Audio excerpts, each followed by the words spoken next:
Now, with just 14 days remaining before the general election, 3 regional African bodies have deployed 78 observers in the country to monitor the election.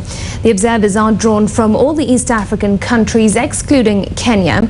And in the meantime, a local elections observation body has announced that it will be deploying 7,000 observers to monitor the general election. And according to the EAC Secretary General Richard Sezibera, the observers are expected to use internationally accepted standards of impartiality during the exercise. The exercise is a collaborative effort by the East African Community, the Common Market for Eastern and Southern Africa, COMESA, and the Intergovernmental Authority on Development, IGAD. In the meantime, a local elections observation body has announced that it will be deploying 7,000 observers to monitor the general election.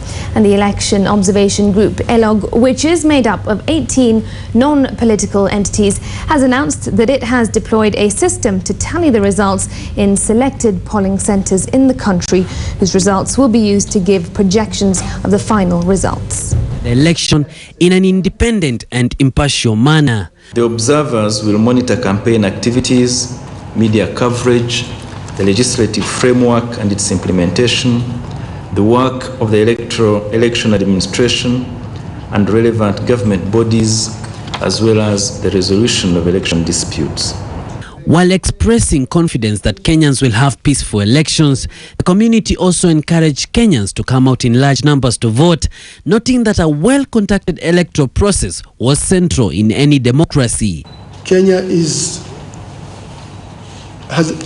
playing a major role in advancing in the communication and infrastructure sector that links with other East African partner states.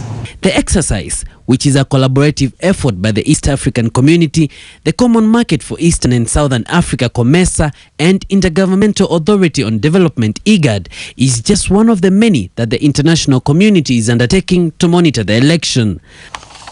Locally, the Election Observation Group, ELOG, which is made up of 18 non-political entities, has developed a system to tally the results in selected polling centers in the country as they are announced by IEBC officials in the stations. We look at the process right from the opening of the polls in the morning, throughout the day, to close of polls until counting is done.